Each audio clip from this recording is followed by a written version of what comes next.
In the last 5 years,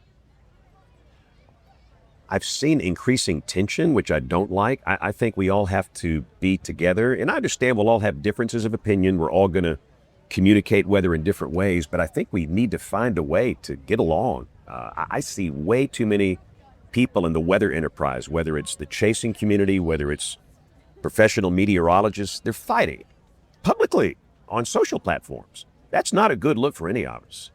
And for people to see us as credible sources, we have to kind of be somewhat unified. And I think that's the biggest thing I've seen here in the last 5 years. And the other change is the amount of hyperbole. It's out of hand. It's like we have a warning addiction crisis in the country.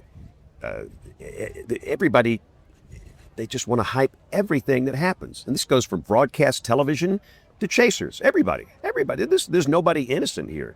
You know, you got broadcast meteorology groups. They're going to call a code red weather emergency day when it's foggy. Are you kidding me? So, you know, if everything's a code red weather emergency day, what are you going to do when there's a real tornado threat? And it's the same thing with the chasing community. This will be worse than April 27, 2011. This will be the worst day ever. And that's nonsense. And what broadcast TV is trying to do is to bring people back to old school Ron Burgundy newscast, and that's the worst way to do that. And the chasers, they're trying to bring in social media engagement, which in turn drives monetization, and they make money. And so we got to cut back on the hyperbole, too. It's out of hand. Email us at nws.nashville@noaa.gov, and we will respond to your email. Right now, on McMinnville Highway, trying to catch back up to it.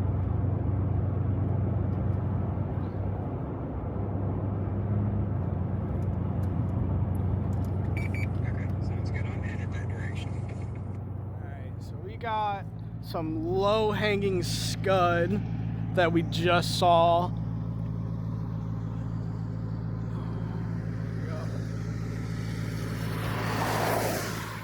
Get that scud right behind you. This is just beautiful, though. God damn, it is. Yeah, that's all rain. My God. Yeah, that's why I turned the wipers back up. I've been in tornado science for over 30 years, and I've really seen a complete evolution of storm chasing from its prehistoric stage where people were still out collecting 8mm film and taking film photographs and maybe sharing them after the season with slideshows in their basements, to the modern era of storm chasing. And the biggest changes have been, first, digital photography, cheap digital photography, cheap digital video, so that it's easy to collect videos. And the second biggest change has been communication.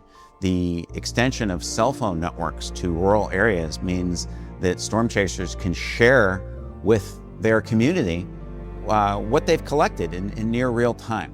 And that's a very different feeling and much broader than, as I said, collecting slides and showing them in October to your friends in a basement. The fact that you can share your tornado videos and tornado photographs right away.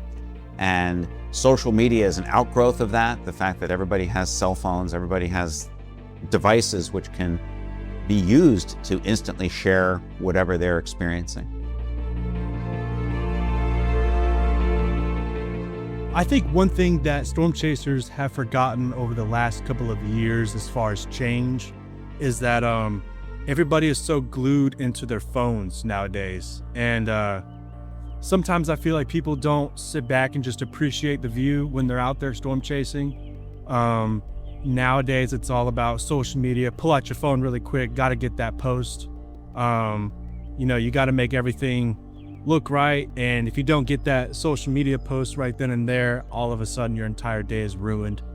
And I just kind of feel like people maybe should just kind of relax a little bit, you know, kind of just enjoy the view, enjoy what's around you, and kind of just take in the experience instead of just having everything be, you know, phones, cameras all the time.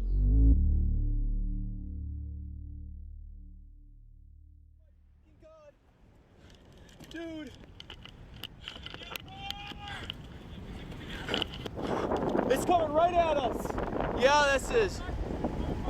I'm aware. Holy shit. We're good, we're good. We got time. It's deadly. Wow. Period. You can't skirt around that. And the moment that you forget it, the moment that you forget to respect it is the moment it gets you or someone else that you're chasing with or a whole nother team or even an innocent bystander who has no idea what we're doing killed. Gotta move. Gotta fucking move.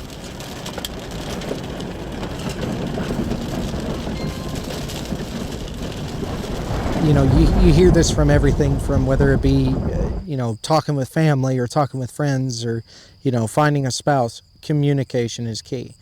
And they kind of do that, but at the same time, everything is done all of a sudden, drop of a hat. You know, hey, let's go storm chasing. Planning, I think, is one of the biggest things people forget to do, especially if you're just starting into it and you don't really know your way around a model or around radar or just using basic visual cues to tell you what is going on. That's probably the most important part, is planning.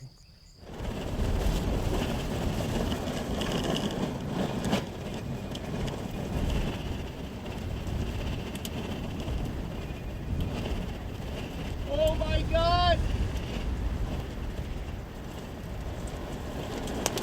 All right, we're going back. We're going back. We're going back.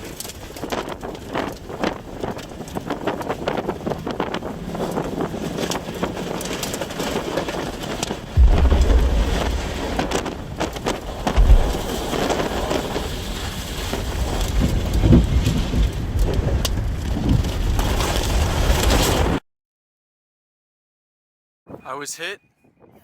I made a serious mistake. I am sorry. That's it. I ruined my fucking car. I didn't even record. I didn't even get the recording on the video. So, there, go figure. The first thing to keep in mind is the sky is not falling with respect to chaser safety.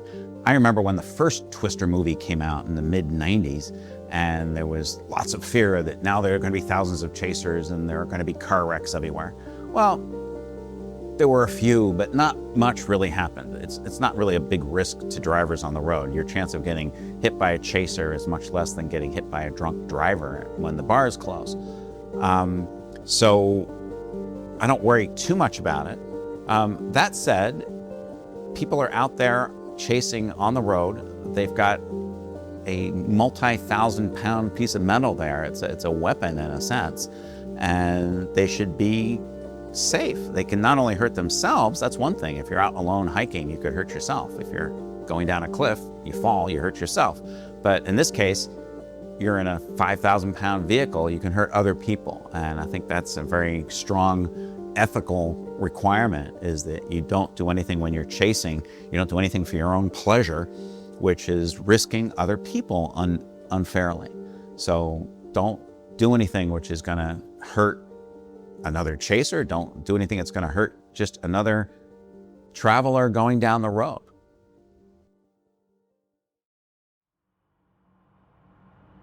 Well, definitely the negative is the fear mongering, the fake posts, all of that is definitely a big negative. It makes people more scared when there's no need to be scared. They become more jumpy at little simple things like a radar observed warning. Somebody will think something big is on the ground and that it's going for them, when in reality it could just be a wall cloud with a brief 5-second ground circulation. So definitely the bad side is the fear mongering, the fake posts, the fake pictures, like just all kinds of false information can get out there with that. Because it could be, say, a small tornado in Oklahoma, so just going across the field, somebody posts this picture of this giant AI-generated wedge. And that can spread around and just bad info overall. I hate it. Period. I hate it. I don't like AI in general. I think that it's being used for a lot of wrong reasons, especially when everybody is, easy to trick. But as far as forecasting, I hate it. I'd rather trust a source that has gotten a degree, that knows what they're doing. They've been doing it for years. Yeah, AI is a computer, but even the computers get it wrong. I'd rather have someone's actual mind, multiple minds on it at once. Yeah, because you got to remember, computers can be programmed, so they can be programmed to be wrong. And you wouldn't really think of that as a possibility, but it is. AI forecasting, it's garbage. I think I decided to give it like a test run while still doing my own forecasting and still doing my own interpretation of models, and the AI got it wrong throughout the entire 2-month test run, and I just realized to bump the mic. But it got it wrong enough that I ended up missing a storm. And if you need something to irritate you enough to never use it again, that'll do it. But then again, we get irritated with the SPC all the time. So even humans get it wrong. I scroll on Facebook, like a lot of the storm chasers do who are on Facebook, and I can't tell you how many times I've seen posts with, AI videos and images. And it's one thing to say, this was AI generated, but there are people actually out there posting these videos claiming it's real, claiming that these were real situations. This one time I was scrolling on Facebook and I saw this video of obviously AI generated, and it was this car going down a highway. It was pouring rain, and an entire radar site just fell over on the highway. And I was like, what is this? And the description, I can't exactly remember what was said, but they were like, this just happened, 2 days ago while I was driving down the road. And I was like, are you serious? Like, is this what we're doing now? We're claiming that we're claiming that these AI generated videos are real situations. And the same thing with AI forecasting. The fear mongering, everybody asking ChatGPT to make AI forecasts, AI models. And it's just I think it's really insane. I think it's unnecessary. I think it needs to genuinely stop, because if we don't stop it, it's just going to keep getting worse.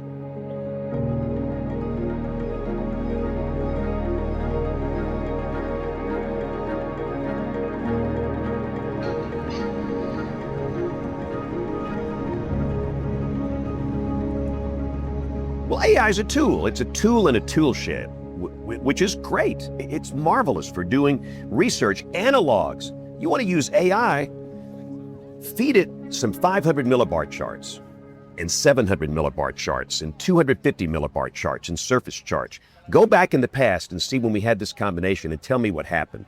They can do it in an instant where it would take me 30 minutes. Time is precious. It saves time.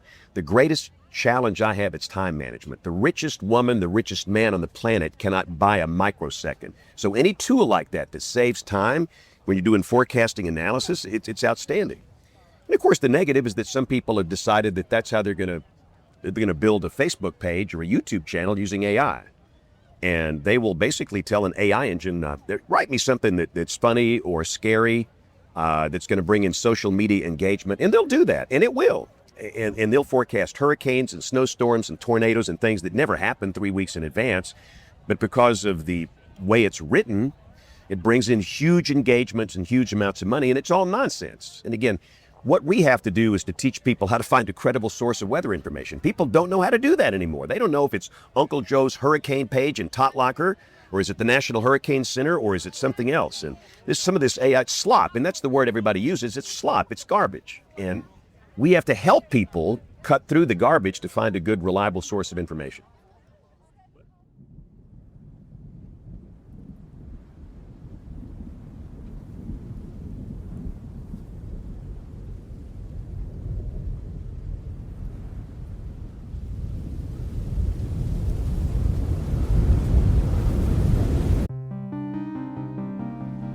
Oh, so Zeus himself was here a couple seconds ago, but now that we're set up, we're not hearing any lightning?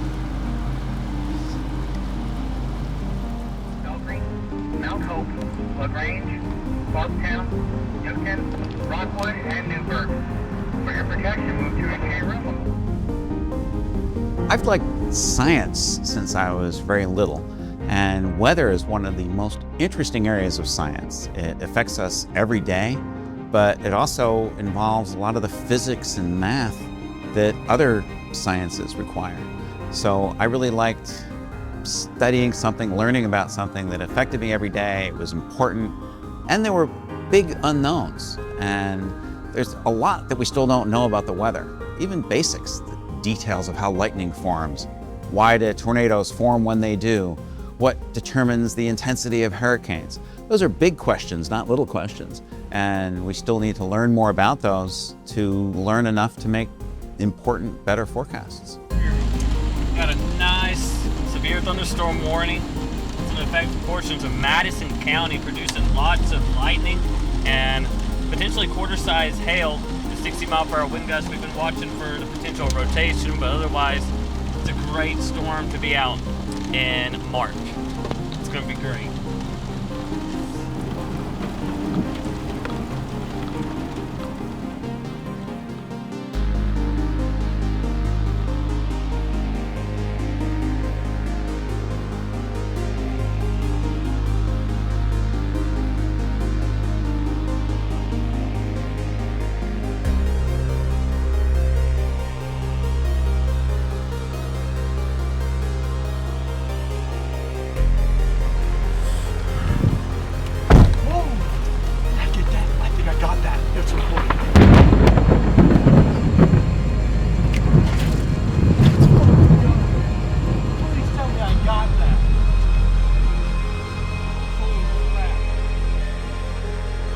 It is honestly one of the most fun hobbies out there.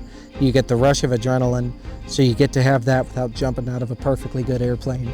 But at the same time, you get to witness some of the most beautifully destructive things. I mean, when you first see it, you're just in awe of just the beauty of it. I mean, yeah, you realize how destructive it is, but you're also just in awe of the beauty, and there is no amount of words that you can put to that to really describe the feeling of it.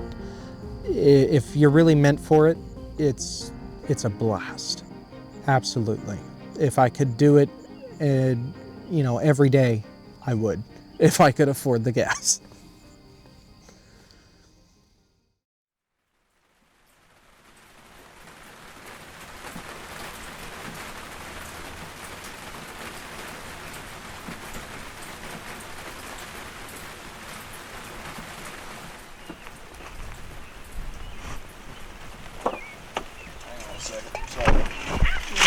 Shit over here.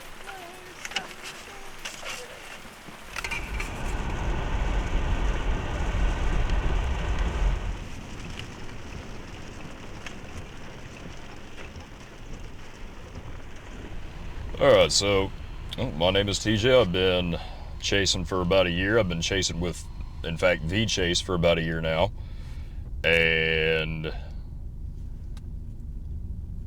I mean, I've always had a fascination with storms since I was about 7 years old. I've been studying these things since as long as I can remember. And I've just, as soon as I got my license, I just started chasing storms.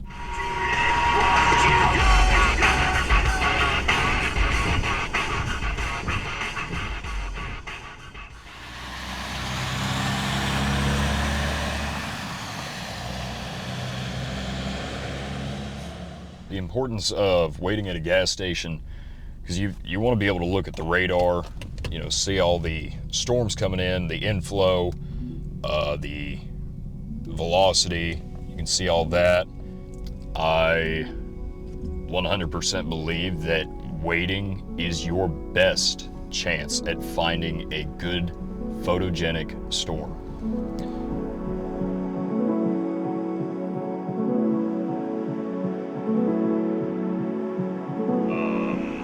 I mean, if you look down here, some of these are somewhat trying to start, trying to fire off.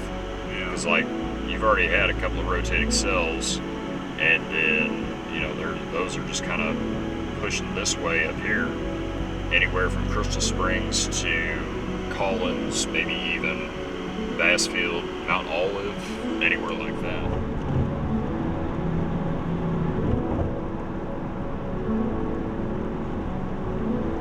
I haven't even moved yet. Let's see. So we are in Jackson right now, and we are going to drop south about like an hour to Brookhaven and Mississippi still. So, because apparently that's where the best chances are. So we're gonna head down that way.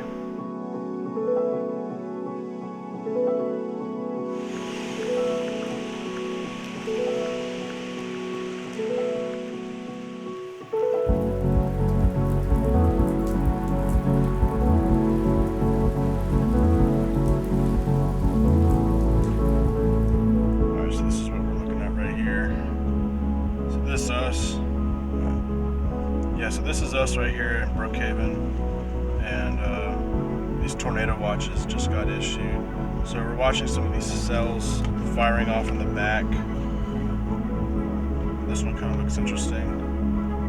So we've been at the Chevron for about like 2 hours now. 2.5 hours. So just playing the waiting game like usual. Always.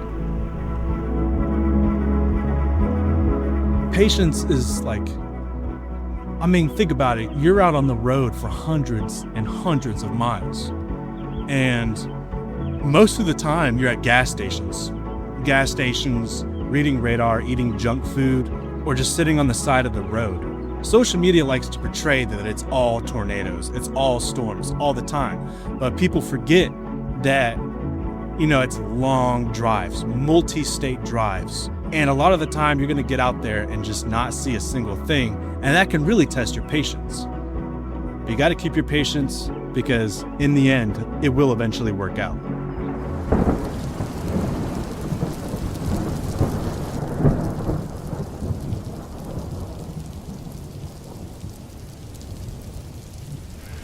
So we are right there. It literally, that car just kind of passed over us. A little bit. It should kind of just basically pass under us. Right. And then we can just kind of stay on that. Again, I don't normally chase from the left side. Are you seeing anything interesting? Yeah.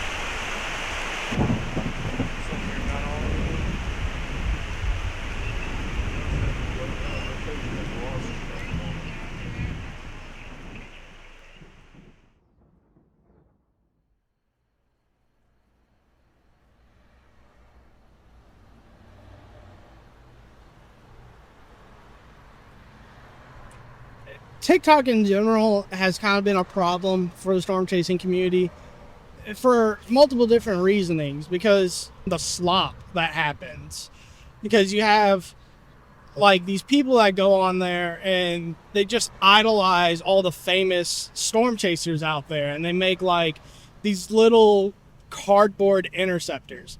And I'm not trying to hate on them, because I know that their imagination is running wild and it's good to, you know, have inspiration. But I would like to see them be more serious about it. You know, try to build something. Why not make the next interceptor instead of just doing these little funny models, or, you know, posting tornado sirens for no reasoning at all? Why not go out there and put yourself forward where you can be the next big time chaser? In a way, it has made it worse by people not taking it seriously, because everybody's posted these like funny videos of people not taking it seriously, and then it really downgrades warnings and everything, and people not taking it seriously whatsoever, like driving out, not even knowing anything about storm chasing, driving out to see storms and not taking shelter, trying to get footage. And you don't need to do that. You need to be taking shelter, not trying to make a TikTok. TikTok's it's an ocean of ignorance. And then again, nothing personal. Listen, I have a TikTok account. If you're going to reach somebody between the ages of 18 and 24, where do they hang out? TikTok. And we have to reach every people group where they are, okay? We don't want them to come to us. We want to come to them. And so there's some credible meteorologists over there, but generally speaking, the algorithm stuff I see, it's horrible, horrible content. There was one guy last year alone, on one TikTok account, he forecast 80 different hurricane landfalls, 80 on the United States coastlines. How many did we have? 0. And yet he had millions and millions and millions of views. This guy's a jabroni. He's playing people like a fiddle with false information to monetize his account. That's all that is. And that's the problem. And it's the same thing with the other platforms, is somehow we got to cut through that. And here's an interesting thing about TikTok. They cut me off. I got a note saying you've been demonetized because you're posting content that doesn't belong to you. And I don't care about money. I was making like $30 a month on TikTok. That's not what I'm doing TikTok for. But they didn't like the fact that I was posting wall cloud photographs and tornado images with credit to people that sent them to me, wanting me to post them. And so I was demonetized and basically kicked off the platform. So the TikTok guys reward these knuckleheads that are just throwing out nonsense, and the credible meteorologists, we seem to be thrown to the curb. So it's not a good platform. It's a cesspool. But for people that can be on there and get it done, we need some professional meteorologists on that platform.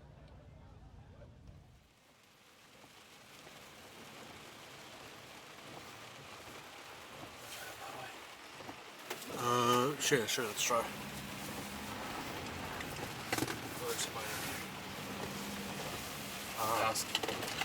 Yeah. Oh, shit.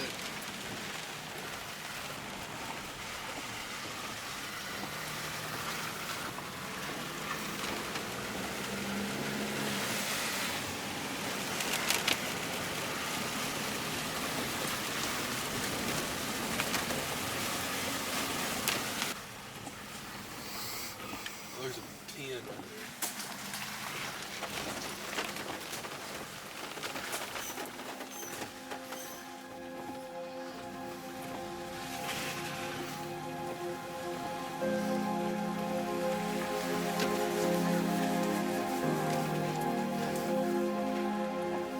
Y'all okay? Oh, you want to try to pull you out? You got a tank? Yeah. All right. All right.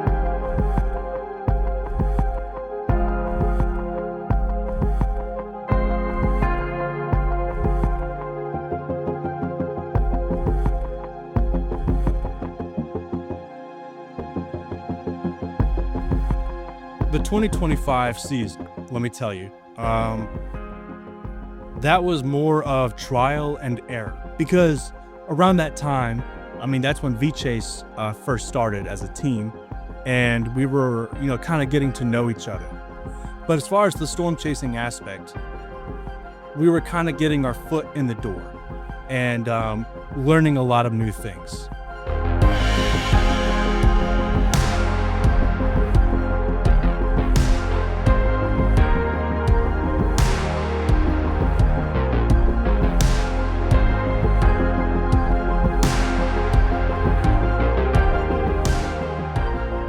We went to an Arkansas storm chasing trip, went out there, got to see, really cool views, travel multiple states, get to see new places. And there was a lot of other times that we went storm chasing for like enhanced risks, slight risks. And it was mainly just kind of experiencing what it is.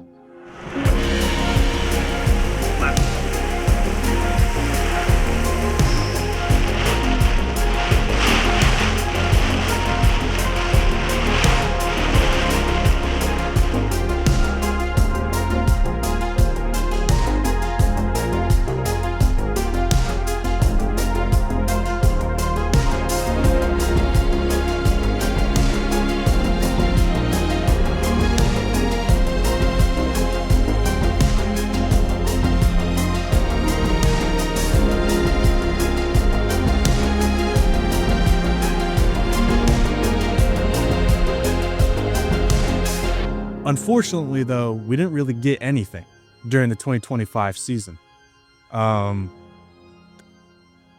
It was kind of just trip after trip after trip, seeing what we can try to get.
The only thing about the 2025 season that I think was a big hit is Enderlin.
There's a road that only shows up when the sky is about to split.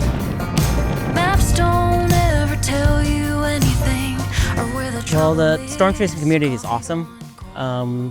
It really shows how people can come together in a time of just desperation and just loneliness, because something bad can happen to a town, say it gets hit by a tornado. People that come together help out people that were in that zone and make sure everybody's okay.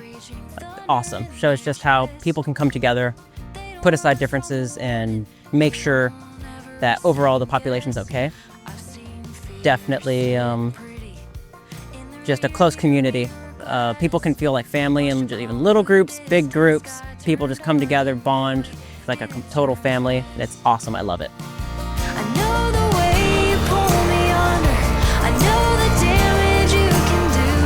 Still I lean into your silence like it's something I can choose.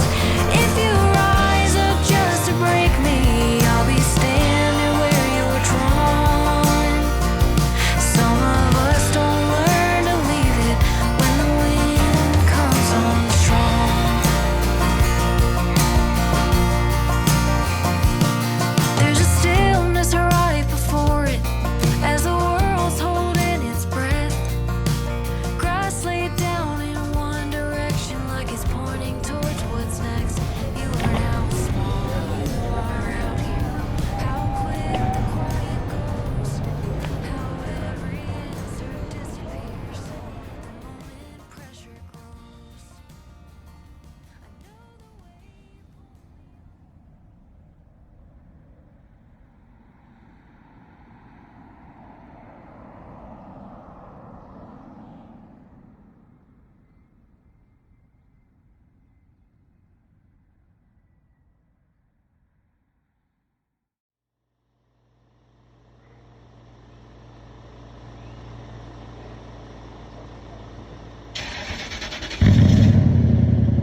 when you hit March and when the storm season begins and you're out there storm chasing, you got to think not every day. Like as soon as it hits March, that doesn't mean every single day is going to have, an outbreak event. A lot of the times, it'll be the prime season of storm chasing and nothing's going on. And during that time, there's a lot of things we do. Maintenance on our vehicles. I was having to do maintenance on my truck for a long time.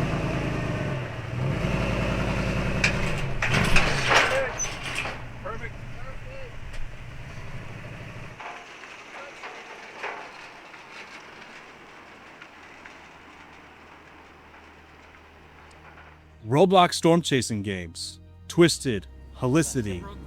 Sometimes we'll just get on there, play with the team, kind of just do that for fun because we miss it so much. We're like, man, we just want to storm chase so bad. We'll do it in a video game. So that one, and just a couple other, just random things. For example, last year we went to an air show.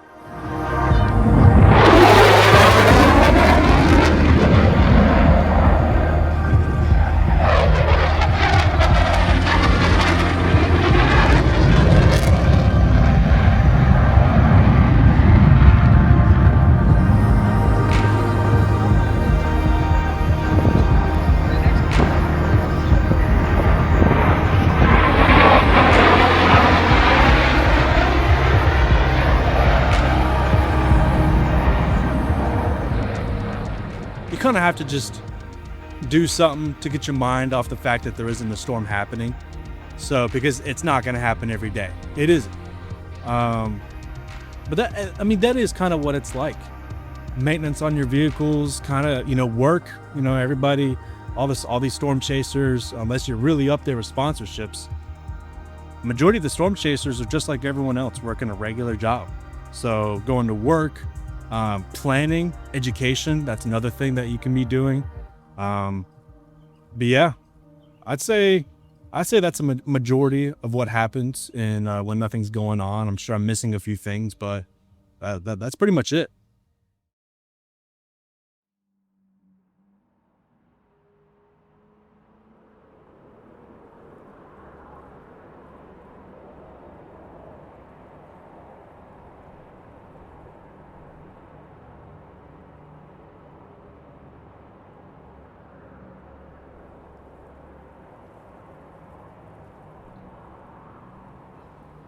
When the storm chasing season ends, especially for us, when we knew we didn't capture anything, it felt a lot like failures. And the tough part about that is you got to wait several months for storm chasing season to kick back in again. You do have, especially for Alabama, sometimes they have a second tornado season around the fall. But for the majority, it felt like failure. And knowing we got a lot of ways to go before we can try again. Come winter, we had that big snowstorm that went through portions of Tennessee, North Alabama. And I know there was a lot of hype about that ice storm. And a lot of it was, again, kind of just preparing, educating ourselves, getting to know the team a little bit better. Because that's all you really can do.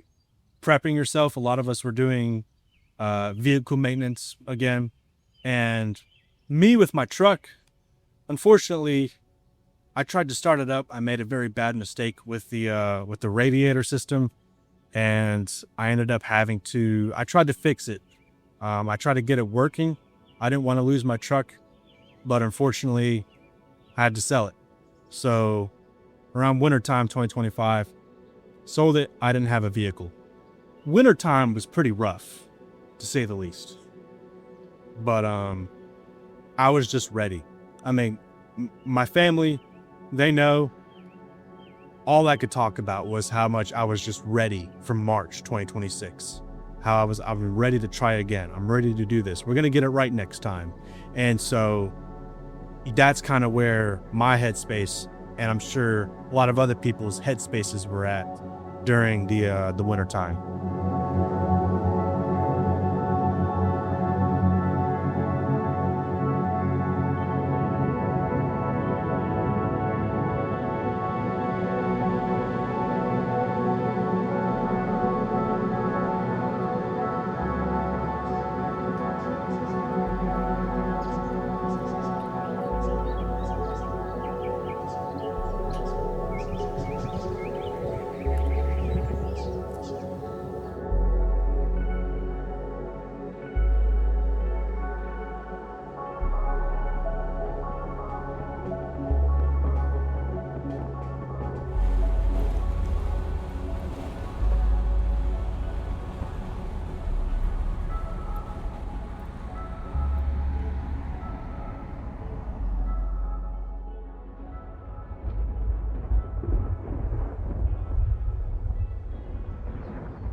another good lookout spot. We're quite a ways from it, but I'd like to show you it.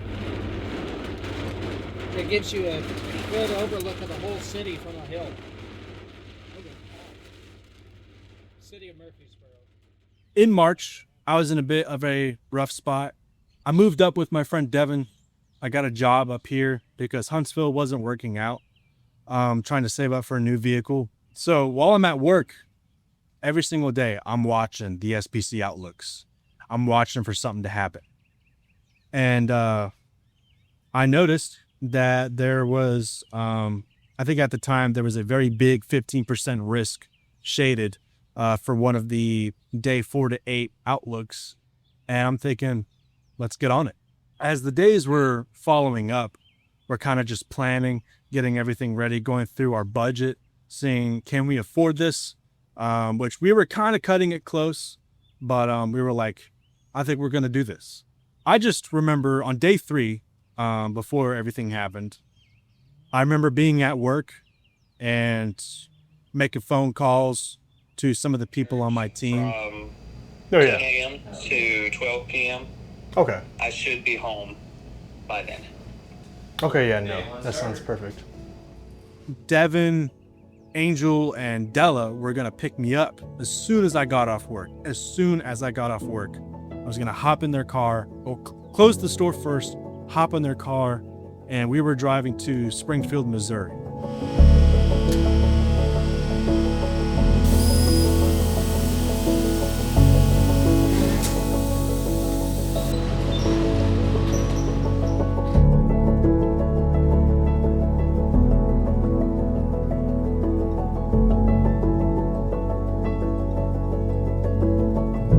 It was a really nice night drive. Got there pretty late, got a hotel. And Devin and Della, they had the radios out. We turned on the Weather Channel on the TV. It was hard for me to sleep because I was so ready. I was like, you know what? When day 1 comes, that's going to be the day. So it was a little hard for me to sleep, but eventually I fell asleep and was ready for the next day.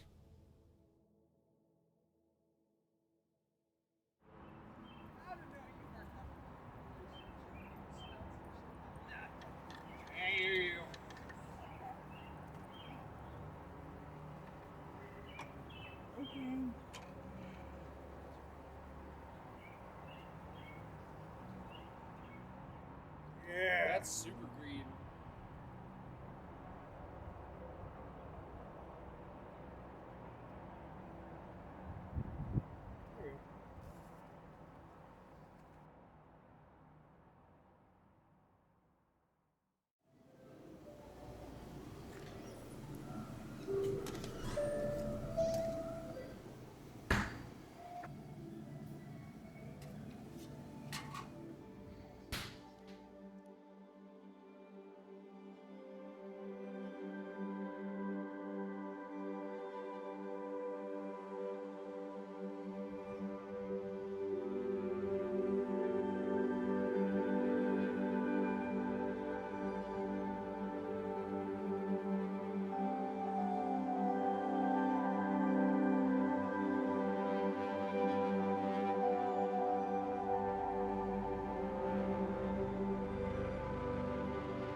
So we woke up in our hotel and I believe we checked models again.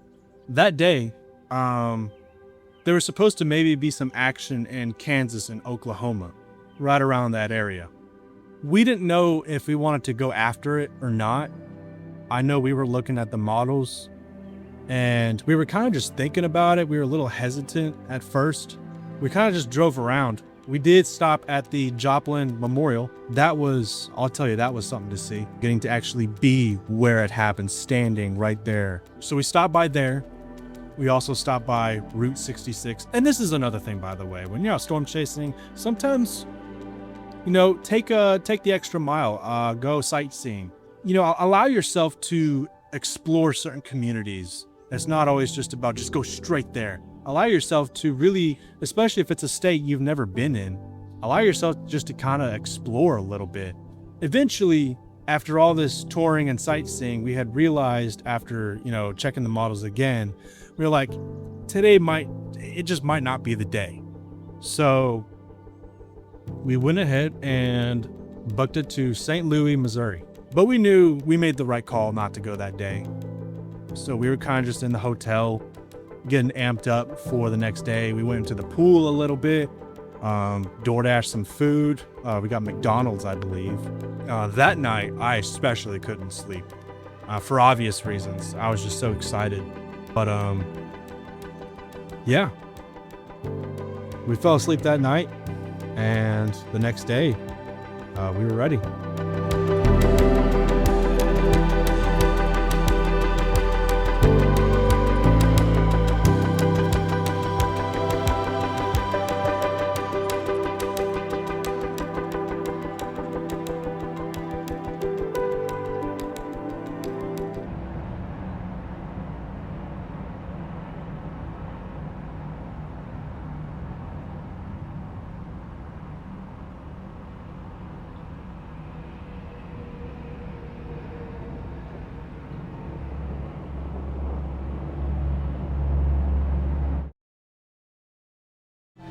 I'm having fun. It's a lot of driving. A lot of driving, and something people need to keep in mind. When you're doing all this driving, yes, when you're on a time schedule, you're trying to make straight shots. You need to look forward to the little things, like when you can finally get out of the car and stretch. It's the best, because if you don't do it enough, you'll end up pulling a muscle. Don't do it. And don't cheap out. Don't get the cheap hotel. Yeah, don't Never cheap get out. the cheap hotel.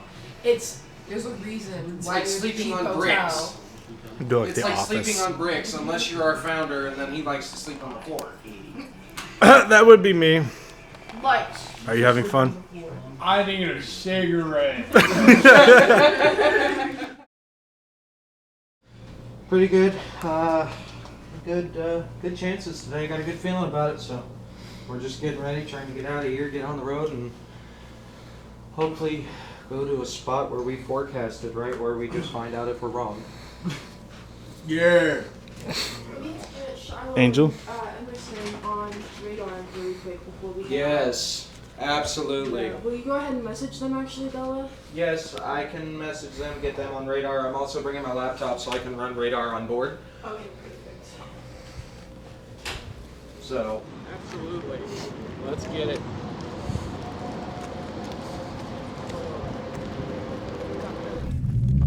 Yeah, see where we're off. Dude, already scraped. I got him. Oh, it looks like there was another chaser back there. A couple of them. From where your dot's moving, see? Are those dots other chasers? I'm pretty sure that's me.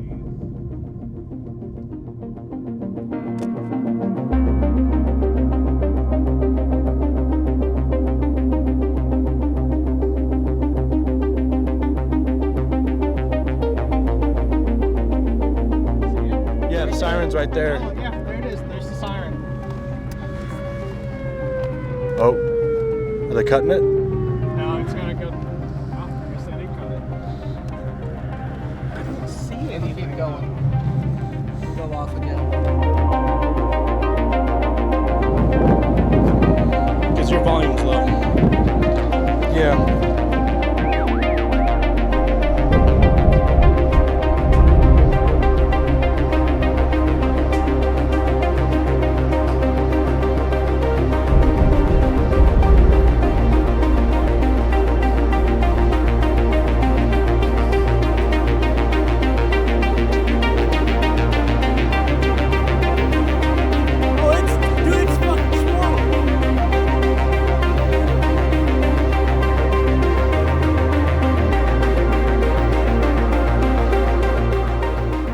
And one thing that automatically starts happening is because of the amount of stress and anticipation for that day, me and Della were kind of just going at it.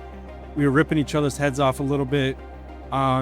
And, you know, Della's a great friend. Nothing against her at all. It was just, there was so much pressure and tension. You know, where to go, the right directions. Where's the right spot gonna be? We eventually like, all right, you know, we're good. We apologized. Another thing with patience, you just kind of have to take a breather on days like that where you know something big might happen. But we went to the gas station. We picked up Shiloh, and we were waiting on Connor. We got snacks, fuel, basically just got everything loaded up and ready.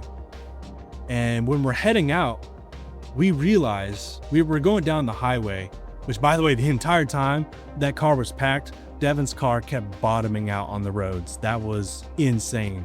When we were on the road, when we were on the highway, it was very confusing because we had this one spot in mind, you know, either go east or drop south. And I believe at first we were trying to go like a little northeast, and then we saw the Dominator go the opposite direction on the highway. You're like, oh, where's he going? Maybe he knows of a different spot. But we kept going one direction, and then we just start seeing more storm chasers go the complete opposite direction. And so like, are we doing something wrong? And Emerson, our radar specialist, she was trying to give us instructions on, you know, places to go. So everybody's on the phones, messaging each other on Discord, miscommunication in the car, miscommunication on text. It was insane. And I believe we like turned around to different locations like twice before we eventually got to the right spot. Dominators, they're already on the highway heading down there. If they're going down there, that's closer to home. The only thing is, how far are you? I'm all the way up in Washington, like Illinois, Peoria. So that's another like 100-something miles. Well, the good thing is you have your own car, so if you need to split off, you can get. Yeah, I just topped up on gas, so I should be good. If I need emergency gas money, I can ask somebody. Don't worry. Okay. Because that, for us, down south, it does seem like a better environment. And it's also closer to home for us. And it's like sunny down there. Yeah, I've looked at satellite. You know where the plains are in Arkansas? I'd say around like north central Arkansas. I would say kind of just like over in... We can go to Dexter. Dude, that's where I was going to originally go. Where? Really? Yes. Where? Dexter. That's where I was originally going to go. It is almost a 3-hour drive. Is it really? Yeah, it's like 2 hours from here, yeah. But is that like in the middle of the... That is like in the middle. 2 hours south of here. Like, If we do it... That still gets us there by 5 o'clock if we leave now. If we do it, we go now. Ugh, it's so I don't hard. know if Shiloh would be able to make that. Not enough gas. It is closer to home for us, so... I gotta go all the way north. Man. I feel like, I don't know. We could probably go on the Troy sale. I don't think Troy's going to produce. No, it's not. Its velocity is weak. Weak. I feel like our option is to go south. Like, it's... We want to see a tornado. If we want to see a tornado, I feel like we got to go south. As much as it's conflicting, I actually agree. You want to go down south with us? Fuck it. I mean, you are. That is closer to your home, right? Yeah. It just sucks for you because you got to go up nowhere. If I go up towers that way, it's gonna be like another 4 or 5 hour drive back home today. Yeah. But we already have like 5-6 hours before we go home, so that's shorter.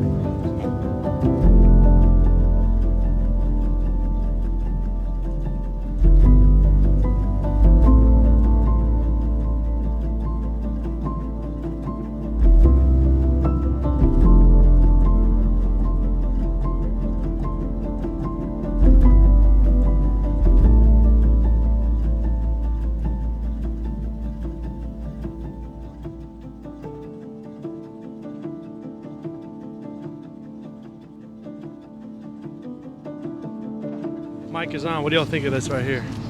I mean, it's absolutely beautiful. Yeah, I think it's very spectacular. It's gonna rain. It's gonna rain. Jeez. It was around that time that a new mesoscale discussion came out for a more southern mode of this system. So I remember we were just all talking about it and trying to figure out what we wanted to do. We ended up splitting up. Connor came with us though, because it was a little bit closer to where he lived. So we were like, all right. And we said our goodbyes to Shiloh. That was our first time meeting her. And we drove down south. That's fine, man, if you want to. I'm down to get a nighttime. We're already way closer to home than we were. I'm down to get a nighttime. We drove all this way. Got sensors for it over your temperature, pressure, dew point. Yeah, man. That is really cool. I've been wanting to get a drone, but I was honestly thinking I was probably going to get a DJI. Oh yeah, Mavic's the way to go. I got a couple Mavics, but they do good. I got some really great stuff on the Mavic last year, but I wanted to put it into a Tornado this year. So. That's dope. Like who is it? Does a project? Otis. Otis. Yeah. And while we were out there, that was the moment where we were starting to question things a little bit. That's where patience again was coming in, because it was starting to become obvious that the cap was not breaking. We were watching how the clouds are moving, seeing if anything could pop through. Me personally, I was still trying to have faith. I was like, I'll do this all the way to like midnight if we have to, because sometimes that happens. Sometimes, they forecast something to happen during the day, and it's silent throughout the entire day, and just something big drops in the nighttime.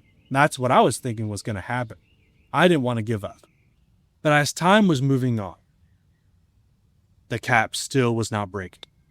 We were in like the late evening hours, and we were kind of slowly realizing nothing may happen.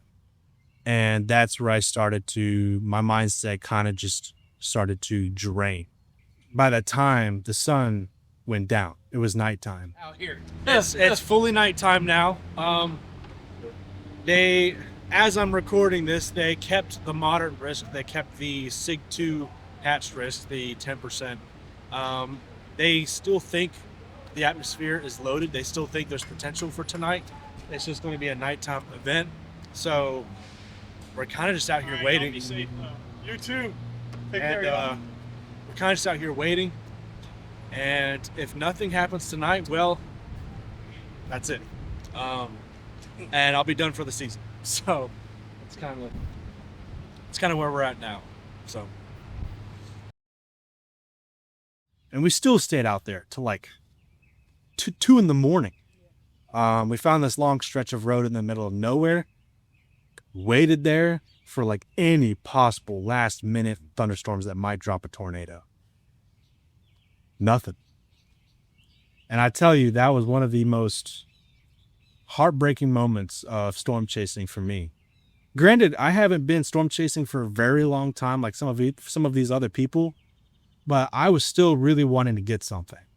It gets to a point where like your mental health at that point starts to become affected. That's 2 years. Yeah, 2 years. The first year, a failure, thinking, all right, I'll do it next time. And then the next time, you still fail.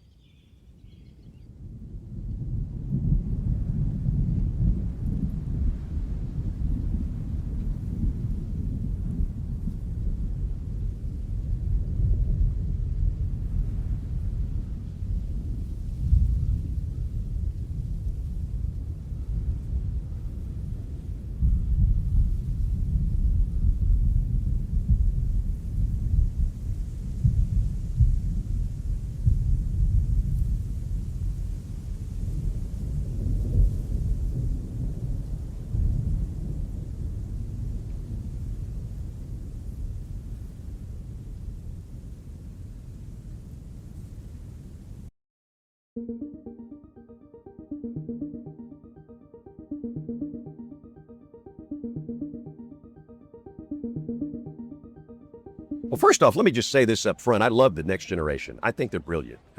The kids that are in high school and college right now, I think their work ethic is better than my generation's. I think they're much smarter than my generation. I love that generation. So number one, if you're a young person, don't you dare let some old person tell you that there's something inferior about who you are.